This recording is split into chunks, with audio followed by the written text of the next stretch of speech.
Hey everybody, welcome to another episode of History Quest. As always, I'm your host, Brian Haynes, and I am the Executive Director of the McLeod County Historical Society right here in Hutchinson. This month, for something different, we're going out to Buffalo Creek in Glencoe. We're going to take a look at the creek, and then I'm also going to give you a little bit of the backstory on why the creek is so important to the county and to the people that settled in it. In addition, I've got a couple other stories that have to do with the area, one of Glencoe, more specifically, the town of Franklin, which is now part of Glencoe. And then also the three bears that attacked three hunters at Buffalo Creek back in 1853. So sit back and enjoy, and here's some stories.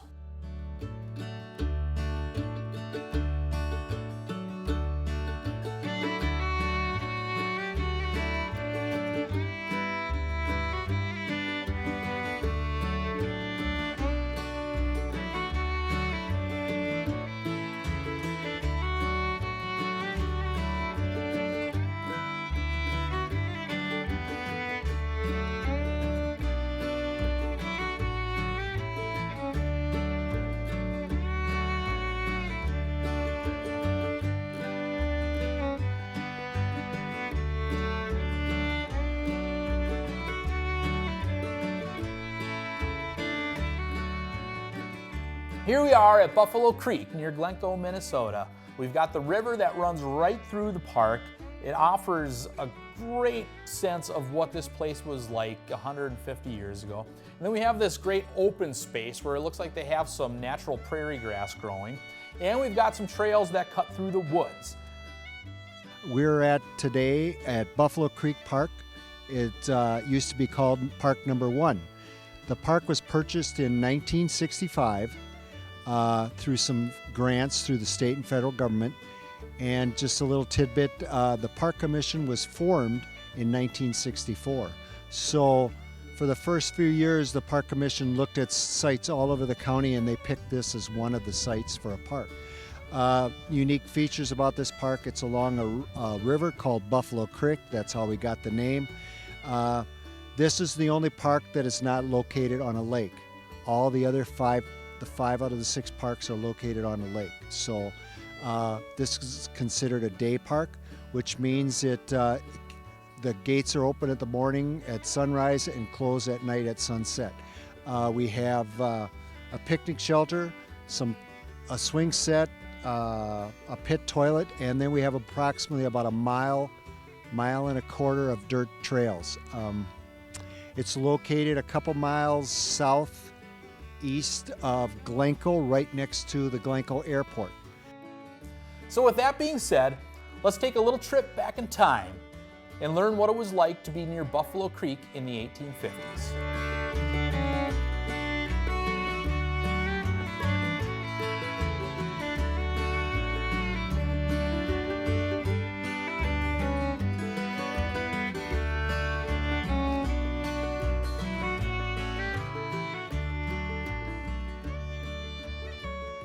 What can a man say about Buffalo Creek without having been there first? It's not a large river like those famous landmarks that cut through North America. Rather, it's a simple stream, a peaceful flow of water that gently ebbs and flows through the heart of Minnesota. For all that Buffalo Creek lacks in fame and renown, it makes up for in historic significance, at least in terms of the communities that rose around it. If not for Buffalo Creek, the story of McLeod County might have been told far differently. The year was 1855. It was spring, and the frontier was in full bloom. From the east came a party of settlers, explorers, and investors who emerged from the west side of the forest called the Big Woods. The prairie they came upon glowed with wildflowers and brilliant green grass. It can't be ignored that these men were speculators, bent on developing the region and deriving a profit from their labors. Yet the vast expanse of land, which was diversified with lakes, rivers, groves, and wildlife, was sure to make an imprint on their industrious souls. At the border of the Big Woods was a creek, one that was commonplace for thunderous herds of bison to water themselves. The party's leader and principal guide, Martin McLeod, was familiar with the creek. from his days as a fur trader. It was here that the camp of John Otherday was once situated, and it would make a perfect place to lay the building blocks of McLeod County's first settlement. McLeod named the town Glencoe after his ancestral homeland in Scotland, and the stream was called Buffalo Creek, so aptly named for the bleached bison bones that littered its banks. Of the two principal streams that cut through McLeod County, Buffalo Creek is the southernmost. The creek begins in Renville County and flows in a general direction northeast to the South Fork Crow River and again into the Mississippi River. For years, fur traders and explorers traveled along the creek in search of game. In 1853, a famed incident occurred when 3 mixed-blood hunters were camped along the banks and met with 2 immense black bears that attacked the hunters, who were then forced to fight it out with the Bruins. The story gained regional attention and was retold in several publications in St. Paul. In later years, when the wild frontier era of Minnesota was coming to an end, Buffalo Creek became a lifeline for the early settlers living there. It not only provided drinking water, but acted as a guiding landmark for those traveling west of Glencoe. In 1856, another band of settlers followed the river west to Lake Addie, where they too erected a settlement to later become Brownton. During the infant stages of McLeod County history, it was common for traveling bands of Dakota natives to camp along Buffalo Creek near the settlements and intermingle with the settlers living there. They visited the communities of Glencoe and Lake Addie often to exchange venison for flour, meal, or tobacco. In November of 1856, there was a violent encounter along the creek near Glencoe between a band of Dakota and a band of Ojibwa. A small band of Ojibwa had traveled south, far from the border of their northern territory, to hunt along the edge of the big woods. A large hunting party of Dakota had come into the country from their reservation along the Minnesota River. They met the party of Ojibwa, chased them out, and took one of them prisoner. After retaining him for a few days, it was decided to burn him at the stake. The sentence was carried out in the presence of 200 Dakota hunters and a handful of settlers from town. In 1858, the first dam was built across the stream. In Glencoe, a water power flouring mill was built in the community. There was plenty of water in the stream at that time and for years afterward. Eventually, however, with the plowing and loosening of soil and the consequent absorption of rainfall and snowmelt, the volume of water in the stream began to diminish. That same year, a post office and small settlement was along the stage route that ran between Shakopee and Glencoe. The town was to be named after the stream, Buffalo Creek, but the Postal Service rejected the name and instead the settlement was known as Plato. The community was scarcely more than a settlement during the early years, but expanded greatly when the Dakota Railroad passed through the Helen Township. Buffalo Creek would remain a significant part of southern McLeod County in the decades to follow. Today, the stream is as much a part of the region as any historic landmark. To preserve its natural beauty, a county park was established east of Glencoe along the banks of Buffalo Creek. A small path leads from a clearing into the wooded banks of the river, where viewers can, if only for a moment, take in the tranquility of the stream as it was over a century ago. So that was our broad story of Buffalo Creek. Great place. Definitely encourage a visit down there if you ever get a chance. Like I said in the story, it's very much a kind of a trip back in time, if you allow yourself to go there. Now, part of that story was the 3 bears that attacked the hunters at Buffalo Creek. I actually wrote a story about that several years ago, and you may have heard it once before, but I thought, given the context, I might as well bring it out of the closet one more time and read it to you again. So here's our story of the 3 bears at Buffalo Creek. The buckshot exploded from the muzzle of the old shotgun in a blazing inferno that launched it towards a charging bear. He was a brute, massive among even the biggest bears that roamed the timbers of the big woods. The load of buckshot hit him square in the chest, yet it did marginal damage and merely slowed the old Bruin down. Another shot rang out, this time a .50 caliber ball that surged from a muzzle and found its way deep into the bear's flesh. In an instant, the massive brute stopped charging, began to rise on its hind legs, towering over the 3 hunters below, and let out a roar so monstrous that it shook the very earth the bear stood upon. The bear then fell back to all fours and looked at the hunters with menacing eyes. The hunters could see plainly that this monster of a bear was hurt. The bear tried again to charge, but this time stumbled over its massive paws and fell to the ground. A sweeping touch of relief swept over them, but it was short-lived. Behind the beast that was struggling to raise itself off the ground appeared another bear, and it was just as large as the one they just fought. The year was 1853. In the northern country wilderness, William L. Quinn was considered a man of his times. He was 26 years old and termed a mixed blood, a combination of Irish and Native American ancestry. During the fall of that year, William Quinn embarked on a hunting expedition into the famed Big Woods of central Minnesota. With him came a man named George LeBlanc and another unnamed person. All three were of European Native American mixed ancestry, a common trait among Minnesotans of the time.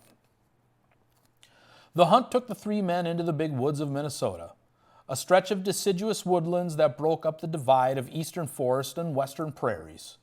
It was here that game was plentiful, abounding with beavers, otters, minks, and wildfowl. And in addition, there was bear, wolves, and the occasional panther. The three hunters were after the deer that abounded in the thickets that outlined the Big Woods. The little hunting party eventually found themselves in the area known today as McLeod County, and made camp somewhere along the banks of Buffalo Creek. At nightfall, the three men were awakened by the sound of a bear. It was rustling through their camp looking for something to eat. The three sprang from their bedrolls and frightened the bear away, but not before it made away with some of the food that they packed.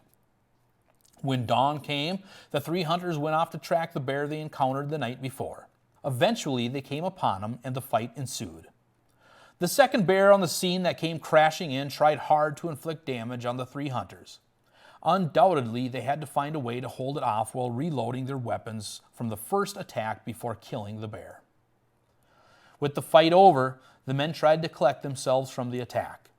A few moments later, the three men heard snarling and growling coming from 50 yards away. It was yet another bear, this time a large female who was no doubt a consort of one of the large males. All three men fired at once, killing the bear before she had the chance to charge. For a time, the story of the three bears at Buffalo Creek was a regional folk tale. It even made its way into the St. Paul Pioneer Press some years later. Of the hunters, William Quinn died around 1914. George LeBlanc went to live with his Dakota relatives and was killed while attacking New Ulm during the 1862 Sioux Uprising. The fate of the third man remains a mystery. Today, where we see a community or a city, is an area that was once a sprawling wilderness where life could hang in the balance of one's wits and one's ability. Though small portions of the land may be reminiscent of what it once was, it's a mere shell of the great wilderness that once abounded in our own backyard. So that was our story of the attack at Buffalo Creek, where the bears attacked the hunters. As an outdoorsman, love that story. Hope I never get attacked by a bear. Let's just put it that simply. The other story I have for you is the history of Franklin. So Franklin is actually part of Glencoe. Franklin was a town that was actually never meant to be a town. If you're familiar with the story of Hutchinson and Harmony, it's the exact same premise. We have Hutchinson, and then north of the Crow River was platted Harmony. A lot of people don't realize it, but Harmony was never intended to be a town. Harmony was just actually a way to get around the rules that were set out in the 1850s about creating a town site. So with that being said, here's the history of Franklin, Minnesota. If you're a fan of McLeod County history, you've probably heard the story of Hutchinson and Harmony, the two town sites that eventually became one Hutchinson. There's a similar story, however, involving another McLeod County community. This time, instead of the Hutchinson founders bending the rules to merge the towns into one, it was Glencoe that used the same loophole when they platted out the town site of Franklin. The year was 1855. Minnesota was still a territory, and McLeod County was a year from being born. In May of that year, Colonel John Harrington Stevens, along with a party being guided by Martin McLeod, came to the present-day limits of Glencoe where no traces of civilization existed for 30 miles. It's there that they chose to establish a settlement. They explored the surrounding countryside, then tracked back to Minneapolis and returned to their chosen town site on June 11th of that same year. They surveyed the town and immediately began erecting cabins. Much like the eventual founders of Hutchinson, as well as other communities in Minnesota, Stevens and the other founders wished for a larger town than what the federal law allowed. The law went back to 1844 when the federal government created the Preemption Act of 1841. Under this piece of legislation, squatters who lived on government land and were heads of households, widows or single men over 21, citizens of the United States or intended to become one, and who had lived on the piece of land for at least 14 months, were allowed to purchase up to 160 acres as low as $1.25 per acre before the land was offered to the public. The government feared, however, that people would flock to prospective town sites, buy up the land at a reduced price, then sell it to prospective settlers at an inflated price. Thus, a general town site bill was proposed and passed. The Preemption Town Site Act was passed on May 23, 1844. The piece of 1844 legislation limited the amount of land permitted for a town site to 320 acres.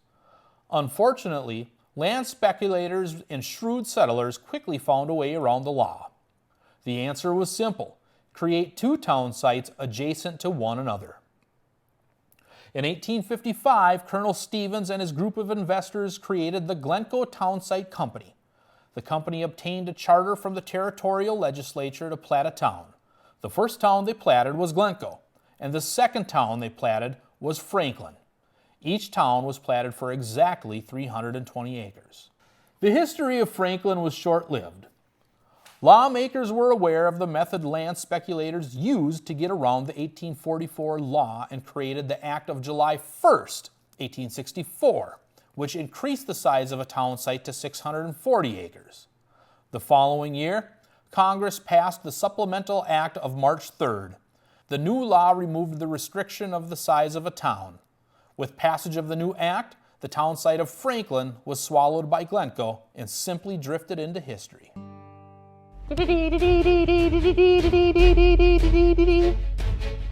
In a world of fake news, where the facts are sometimes altered, we bring you the undeniable truth with Brian Haynes. Hello, America. Welcome to another segment of The Undeniable Truth. I'm your host, Brian Haynes, and I have some undeniable truths for you today. It's been a while since we've been on, and there has been some absolutely insane things going on in America. As heated as things are, though, this isn't the most heated it's ever been in America. As a matter of fact, going back to 1828, the election that was happening that year was undeniably insane. That year, the incumbent president, John Quincy Adams, and his challenger, Andrew Jackson, could not have been more different. Adams was the highly educated son of the nation's second president. He had traveled widely as a diplomat. He was well known in social circles. He was a big cheese, right? Then on the other side, you had Andrew Jackson, Old Hickory, the hero from the Battle of New Orleans, the man who grew up on the frontier, the woodsman, the frontiersman, the hunter. Well, Adams was kind of known for his thoughtful introspection, kind of thoughtful style, demeanor. Jackson, however, he had a reputation for violent encounters and duels. Clearly, he won most of them. About the only thing that they did have in common was that they had long careers of public service. By the time the votes were cast, however, both men would have wild stories circulating about their past, with lurid charges of murder, adultery, and procuring of women being plastered across pages of partisan newspapers. Andrew Jackson, his reputation as a national hero really was based on his military career. He was the hero of the Battle of New Orleans, the final action of the War of 1812. His military glory was turned against him when a Philadelphia printer named John Binns published the notorious Coffin Handbill. This was a poster showing 6 black coffins, and the claim was that Jackson had these soldiers executed. Whether that was true or not, nobody knows. Could have been just a bunch of fake news. Even Jackson's marriage became fodder of the campaign. When Jackson first met his wife, Rachel, she mistakenly believed her first husband, who she married as a teenager, had divorced her. So when Jackson married her in 1791, she was still legally married. Now, back in the 1820s, you can imagine the uproar that this caused. Again, this had nothing to do with policy or any of that stuff, just like today. The legal situation of the marriage was eventually resolved, and Jackson was remarried in 1794, and to ensure that their marriage was legal, everything was kosher. But Jackson's political opponents just wouldn't let him go. Well, now you have John Quincy Adams. And John Adams began his career in public service by working as the secretary of the American envoy to Russia when he was still a teenager already. He had an illustrious career as a diplomat, and it formed the basis of his later career in politics. Supporters of Jackson began spreading rumors that Adams, while he was ambassador to Russia, had procured an American girl for other services of the Russian Tsar. The attack was no doubt baseless, but the Jacksonians delighted in it, even calling Adams a pimp and claiming that procuring women explained his great success as a diplomat. Adams was also attacked for having a billiards table in the White House and allegedly charging the government for it. It was true that Adams did play pool in the White House, but apparently he paid for it with his own funds. At any rate, we all know who won that election, and life did go on. So if we want to put that in today's perspective, hopefully this storm of political fervor that we have in America does roll over. Now, there's one thing that I believe, and that is the best way to heal wounds is to laugh. And so my people here have given me some news bulletins, some jokes rather, political jokes. And just so you know ahead of time, these cover both sides, so nobody out there can get offended. All right, well, let's start. In 1984, we had Ronald Reagan, Walter Mondale, and Bob Hope. In 2026, we will have Joe Biden, Donald Trump, and no hope. All right, here's a good one. The most feared phrase in America is, "I'm from the government and I'm here to help."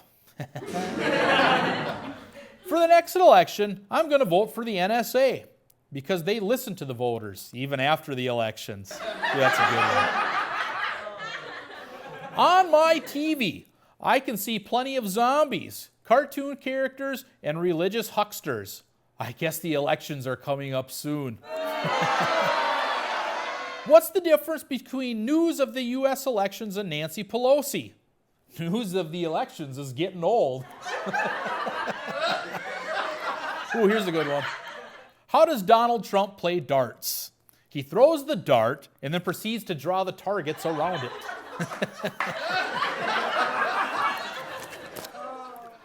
For the 2028 U.S. presidential elections, an honest candidate with sensible policy and a clean track record is nominated as a party candidate. Yep, that's the joke, and that's all. Ooh, a day before the elections, Hillary tells Bill, "You know, tomorrow there will be 2 presidents in one bed." This is in 2016, mind you. The next day, Bill asks Hillary, "So, do I wait for Trump here, or should I go over to his place?" Burn. Hey, Donald Trump was asked what the J in Donald J. Trump stood for. He said, genius.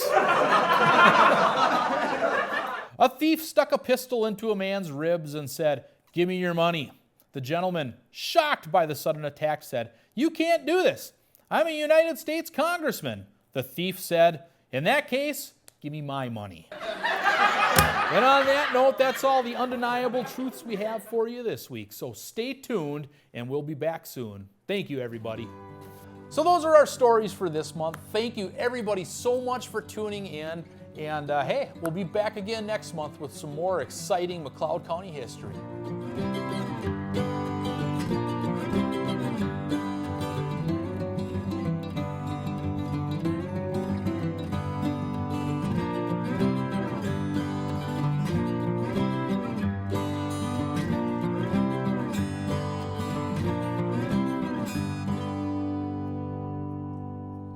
A hard time saying goodbye.